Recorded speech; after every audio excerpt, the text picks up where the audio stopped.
2026, napakadami na ngang imbensyon na kung dati ay mukhang imposible, ngayon ay ganap na siyang realidad.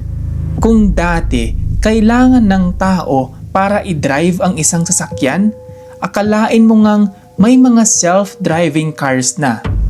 Sa California, meron na ngang mga taxi na kung saan pwedeng i-book ng pasahero at voila!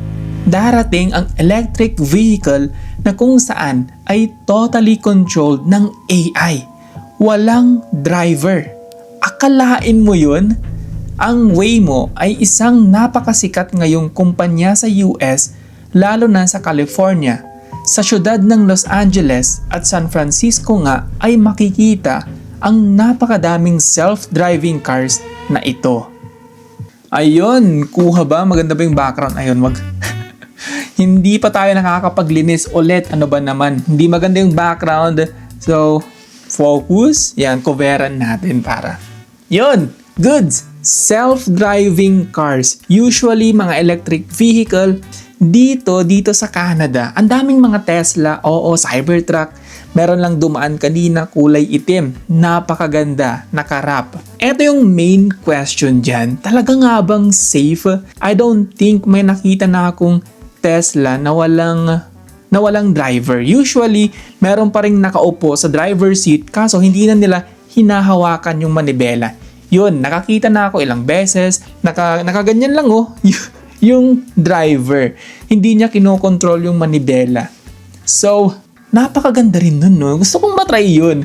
Pang-tamad. Bagay na bagay sa akin.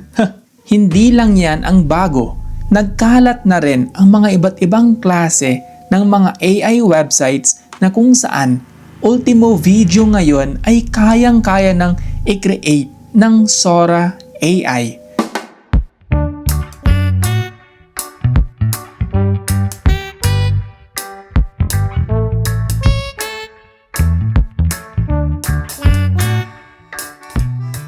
Kahit na rin ang pamumuhay sa ibang planeta ay naging isang trending na diskusyon.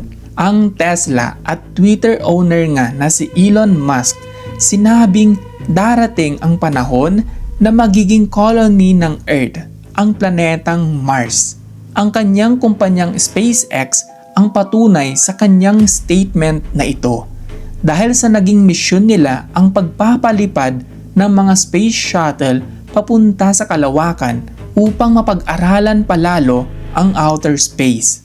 So, planetang Mars, maninirahan dun, napakadami ng bago. Ngayong 2026, yun bang mga science fiction lang dati na kaya lang, kumbaga mapapanood lang natin online, ngayon nangyayari na. Andiyan ding mga AI, may mga robot, tapos yung pag-colonize natin sa Mars, pwede nating tirhan. Anyway, balik tayo sa self-driving cars. May tiwala ka ba sa AI? Pagkakatiwalaan mo ba siya ng life mo? I mean, wala pa naman talagang mga issue about sa mga AI, wala pang nababalitaan eh. Sa tingin ko naman kung self-driving yung isang taxi, wala nang chance sigurong kidnapin ka, no? Oo. Hindi ka na siguro mabubudol pa o makikidnap ng AI na taxi. Safe na safe. Sa lahat ng larangan nga, automotive, technology, artificial intelligence at iba pa, ang mundo ay punong-puno ng progreso. Kahit na rin ang modern warfare ay napaka-advance. Sinong mag-aakala na napakabilis nga naman ng naging progreso ng ating sibilisasyon? Kung kaya't ang isang tanong ay kung paano at ano nga ba ang magiging buhay sa mundo sa taong 3000? Anong year na ngayon? 2026. Year 3000, basically parang 1,000 years pa, right? 900, ano ba? Ayan, gumagana yung utak ko. 970, what? 74? Tama ba? Tama ba yung calculation ko? Parang mali. Anyway, ngayon pa lamang, napaka-advanced na natin, may mga possibilities na pwede tayong mamuhay sa ibang planeta. Imagine, 900 years from now, kahit nga lang yung 100 years from now, Malamang sa malamang baka meron ng mga flying cars, mga ganyan. O hindi kaya yung mga robot. Ngayon, meron, oo, pero iilan pa lang. Baka 100 years from now, may mga makakasalubong ka ng mga robot o hindi kaya yung mismong cashier sa McDonald's, KFC is what? Robot. 1,000 years from now, ano kaya ang magiging itsura ng mga tao? Ang mga tipikal na trabaho ba ay makakasurvive o hindi kaya ay mapapalitan na ito ng mga robot or AI? Ang mga tao, makakasurvive pa kaya? Ayon sa mga eksperto, ang mga tao ay napakagaling maka-adapt sa anumang klaseng environment. Mapamainit o malamig ang klima ay makakayanan ng tao ang makapag-adapt. Ngunit dahil na rin sa napaka-advanced na military weapons tulad ng nuclear bombs, ang isang pwedeng maging ending nga ay baka hindi makasurvive ang humanity dahil dito. Gaya ng naging epekto nito sa Hiroshima at Nagasaki, ang mga nuclear weapons sa panahong ito ay mas malakas, mas advanced at mas deadly para sa populasyon. Oo nga, nakakaano rin siyang isipin na kumbaga, ano yung kabaliktaran ng nostalgia? Yun bang naiisip mo, ano nga ba yung magiging future? Ano yung magiging life nila? Etong Earth ba, mapoprotektahan ba natin? Meron pa kayang Earth in the, year 2500? Meron pa kayang YouTube? Kahit na sobrang advanced, sobrang modern na ng Earth, pagdating ng year 3000, sana man lang mabago na ang Pilipinas, mawala yung korupsyon, kahirapan, sana maging advanced din yung kalagayan ng mga tao. Hindi lang dapat about sa mga technologies, right? Pati na rin yung way of living natin mag-improve, mabawasan na yung kahirapan. Yun! Napakaganda nun, statement para bang tatakbo tayo pang kandidato. Pero kung mapapanatili nga ang peacefulness sa Earth, malamang ang year 3000 ay ganap na mararating ng humanity. May mga trabahong hindi na relevant sa panahong ito at ang pang-araw-araw na pamumuhay ay tiyak na mas advanced at mas magaan.